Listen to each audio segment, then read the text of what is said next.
ሰላም፣ ይሄ የስድስተኛ ክፍል የሚኒስትሪ ሞዴል ጥያቄዎችን የምንሰራበት አራተኛው ቪዲዮአችን ነው። ጥያቄዎችን ከመጀመራችን በፊት ግን ሁለተኛው ቪዲዮ ላይ ስለ ቀይ ባህርና የምስራቅ አፍሪካ ጉርብትናን በተመለከተ የሰራነው ጥያቄ ላይ ኮሜንት የሰጣችሁኝ ሰዎች አላችሁ፣ አመሰግናለሁ። ነገር ግን መልሱ የተሰራው ከክፍሉ ስታንዳርድ አንጻርና እንዲሁም ደግሞ ከተሰጡን ምርጫዎች መካከል መሆኑን ኮንሲደር አድርጉ። እዛው ላይ ሪፕላይ አድርጌያለሁኝ። ያንን በመመልከት ከዛ አንጻር መሆኑን እንድትረዱልኝ ፈልጋለሁኝ። የዛሬውን ጥያቄ በተመለከተ እነዚህ 10 ጥያቄዎች ስለ ደም ዑደትና ስርዓተ ትንፈሳ ላይ ብቻ ያተኮሩ 10 የሞዴል ጥያቄዎች ናቸው። አብረን እንስራ። የመጀመሪያው ጥያቄያችን በደም ውስጥ ኦክሲጅን ለመሸከም የሚያስችል ሐመልሚል ምን ይባላል ነው። ሄሞግሎቢን ይባላል። ይሄ ሄሞግሎቢን በቀይ የደም ሕዋስ ውስጥ በመገኘት ኦክሲጅን ለመሸከም የሚያስችል ሐመልሚል ነው። ስለዚህ መልሳችን ሄሞግሎቢን ነው። ሁለተኛው ጥያቄ በጣም ወፍራም ግድግዳ ያለው የልብ ገንዳ የቱ ነው? ወፍራም ግድግዳ ያለው የልብ ገንዳ ደም ቅዳ ነው። ከዚህ ደም ቅዳ ከምንለውም ደግሞ ወፍራም ግድግዳ ያለው የበለጠ ግራ አቀባይ ነው ወይም ሌፍት ቬንትሪክል የምንለው።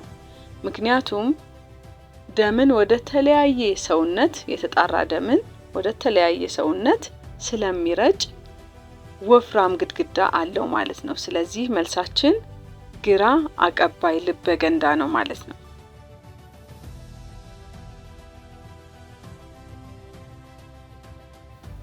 ሶስተኛ ጥያቄያችን ስለ ኢምጋት ትክክል ያልሆነው የቱ ነው?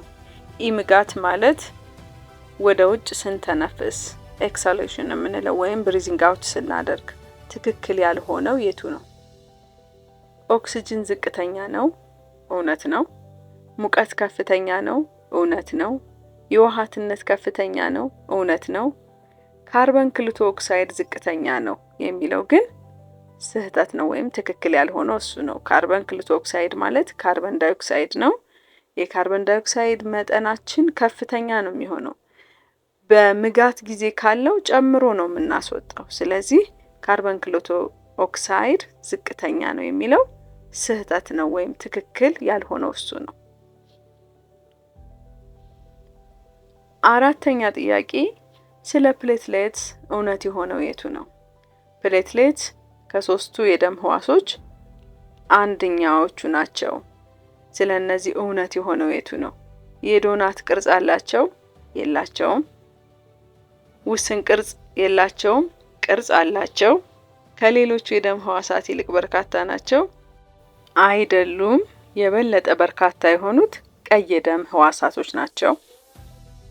የዶናት ቅርጽ ያላቸውም የቀይ የደም ሕዋሶች ናቸው። ውስን ቅርጽ የሌላቸው ነጭ የደም ሕዋሶች ናቸው።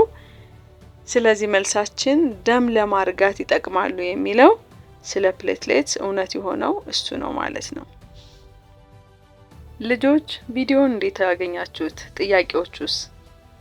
አብረን እየሰራን ራሳችንንም ቼክ እያደረግን ከዛ ደግሞ ወደ መልሱ እንድንገባ ነው። ስለዚህ የራሳችሁን ጊዜ በመውሰድ ወይም ፖዝ በማድረግ ቪዲዮውን ራሳችሁ ቀድማችሁ ብትሞክሩ ደግሞ የበለጠ ጥሩ ይሆናል። ከዛ መልሱን መመልከት ስለምትችሉ ማለት ነው። አምስተኛ ጥያቄ ለኦክሲጅንና ካርበን ዳይኦክሳይድ ወደ ደም ውስጥ መግቢያና መውጫ ሆኖ የሚያገለግል የትንፈሳ አካል የትኛው ነው? መልሳችን የሚሆነው ትንከረት ነው። ትንከረት ለኦክሲጅንና ካርበን ዳይኦክሳይድ ወደ ደም ውስጥ መግቢያና መውጫ ሆኖ የሚያገለግለን የስርዓተ ትንፈሳ አካል ነው። ስድስተኛ ጥያቄያችን ደግሞ በኢምጋት ጊዜ መጠኑ የሚቀንሰው የቱ ነው? አየር ወደ ውጭ ስናስወጣ መጠኑ ቀንሶ የምናገኘው የቱ ነው? መጠኑ ቀንሶ የምናገኘው የኦክሲጅን መጠን ነው። ምክንያቱም ኦክሲጅንን ለምግብ መፈጨትና ለተለያዩ ውስጥ ላሉ ተግባራት ስለምንጠቀምበት የኦክሲጅን መጠን ወደ ውጭ የምናስወጣውና የምናስገባውን ስናነጻጽር የምናስወጣው መጠኑ ቀንሶ እናገኛለን ማለት ነው። ሲገባ 21% ነው፣ ሲወጣ 16% ሆኖ ነው የሚወጣው። ናይትሮጂን መጠኑ አይቀየርም። ካርቦን ዳይኦክሳይድ ጨምሮ ነው የምናገኘው። የውሃትነት ደግሞ እንደዚሁ ጨምሮ ነው የምናገኘው ማለት ነው። 7ኛ ጥያቄ ላይ ደርሰናል። እስካሁን ቪዲዮውን እያያችሁ ነገር ግን ቤተሰብ ያልሆናችሁ ካላችሁ ሰብስክራይብ በማድረግ ቤተሰብ ሆኑ። ወደ ጥያቄው እንለፍ። ከሳምባ በኦክስጅን የበለጸገ ደም ተቀብሎ ለግራ አቀባይ የሚልከው ማን ነው? ለግራ አቀባይ የሚልከው ከሳምባ ተቀብሎ ለግራ አቀባይ የሚልከው ግራ ተቀባይ ልበገንዳ ነው። ስለዚህ መልሳችን ግራ ተቀባይ ነው ማለት ነው።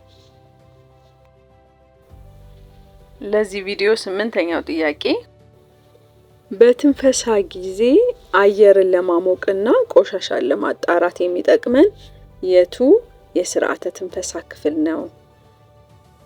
በስርዓተ ትንፈሳ ጊዜ አየርን በማሞቅ ቆሻሻን በማጣራት አየር ጋር ተቀላቅለው የሚመጡ አቧራዎችን እንዲቀሩ የሚያደርግልን ጸጉር ያለው ሰርን የሚባል የትንፈሳ አካላችን ነው። ስለዚህ መልሳችን ሰርን ነው።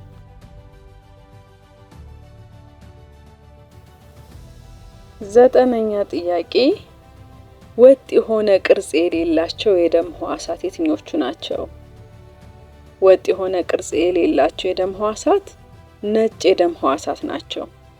እነዚህ የደም ሕዋሳት ተግባራቸው ሰውነታችንን ከተለያዩ በሽታ አምጪ ተህዋሲያን መከላከል ስለሆነ ተፈጥሯቸውም ለዚህ ያግዛቸዋል። ወጥ የሆነ ቅርጽ የላቸውም። ቅርጻቸውን በመለዋወጥ ጀርሞች ወደ ሰውነታችን እንዳይገቡና እንዳያጠቁን የበሽታ መከላከል አቅማችንን ከፍ እንዲል ያደርጉልናል ማለት ነው።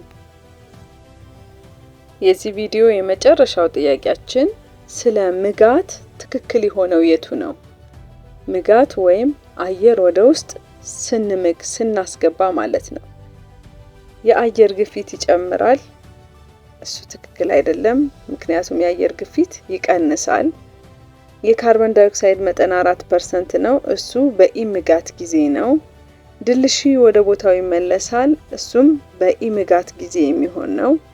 ድልሺ ወደ ታች ይወጠራል የሚለው ግን በምጋት ጊዜ የሚሆን ነው። ምክንያቱም ይሄ ድልሺ ወይም ዲያፍራም የምንለው የደጋን ቅርጽ ነው ያለው በተፈጥሮ። አየር ወደ ውስጥ ስንስብ ግን ምን ይሆናል? ወደ ታች ይወርዳል ማለት ነው።